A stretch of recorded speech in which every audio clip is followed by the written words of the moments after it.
JVC chose two important messages as its theme for this day. From Dr. King, if you can't fly, then run. If you can't run, then walk. If you can't walk, then crawl. But whatever you do, you have to keep moving forward. And from Pirkei Avot, it's not yours to complete the work, but neither are you free to desist from it. Both of these messages talk about incompleteness and imperfection. None of us are single-handedly going to solve the problems of the world, and we all have to do our part. And I've been asked as part of that conversation to also talk about how sometimes individual acts of service may feel like they come into conflict with other values. So we're going to talk about how values around environmental sustainability and values around helping people work together and how sometimes they don't seem to. The Pearlstone Center, where I work, has a mission of working toward a sustainable world. So what do we mean by environmental sustainability? We're talking about living in relationship with other life on the planet. Don't take more than you give. Don't damage the world around you. So if we're working toward living in an environmentally sustainable way, is this reusable bag a good thing or a bad thing? Probably good. How about this reusable water bottle? Probably good. How about this plastic disposable water bottle? Maybe not. Maybe not so good.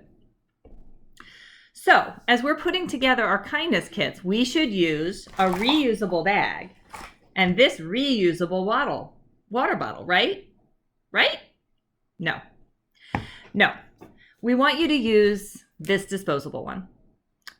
Why? Why wouldn't we help someone who's experiencing homelessness to also live a more sustainable life, just like we want to do ourselves? So that's what I mean when I say that sometimes it feels like one good act comes into conflict with some of our other values. So we need to ask why, and we need to ask what's the larger issue here. So let's start with the why. Why wouldn't we, Pearlstone, an organization that seeks to increase environmentally sustainable life choices, encourage you to put in a reusable water bottle? Think about a time that you've seen someone who is experiencing homelessness. Maybe you've even given out a kindness kit or some money or some food. Think about where you were, maybe at a busy intersection. Think about what was around you. In your mind's eye, try to think about where you would be able to access free, clean, safe water at any time near that intersection. I'd be willing to bet that you wouldn't be able to think of a place. Because very often, people who are experiencing homelessness have little to no access to clean, safe sources of water. So giving someone an empty, reusable bottle isn't too helpful, and it may even cause harm if the result is that someone tries to fill it or clean it with unsafe, unclean water. So that's the why in the moment. But what's the larger issue? Is there a relationship between poverty, economic injustice, and environmental sustainability? Let's ask the United Nations. The United Nations Department of Economic and Social Affairs has 17 goals for sustainable development. One of them is an end to poverty everywhere.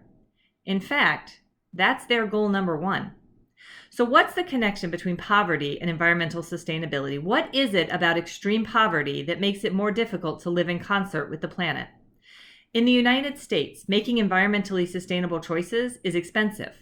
Right? This reusable bag, how much would it cost if you were to buy it? Maybe $1 to $5.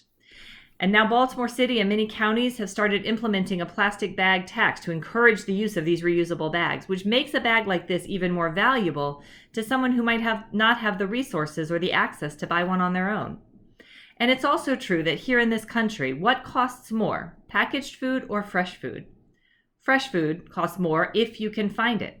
Food access, and especially healthy food access, is a big issue when it comes to both personal health and environmental sustainability. In other countries, especially countries that have a significant portion of the population living in economic poverty, farming techniques like burning rainforests to clear fields for beef or palm trees may feel like it's the only economically viable choice. And of course, that choice is environmentally disastrous. But between starving and causing harm to the environment, sometimes it's hard to make the sustainable choice for an individual and their family. So in closing, I'll invite you to think about how the cost and the available access of environmentally sustainable choices can impact who can afford to make those choices. Sometimes sustainability is a privilege. The more people that could afford to make sustainable individual choices in their purchasing and their lifestyle, the more we can live as humanity in a sustainable relationship with the planet. But in the short term, we also need to think about the urgent needs that we're trying to meet and meet those needs as they exist today in this moment. And we can understand the incompleteness and the imperfection, that even though putting those plastic water bottles in the kindness kits is the right choice today, we wish we didn't have to do it. And we understand the deep connection between living sustainably and living equitably. Thank you.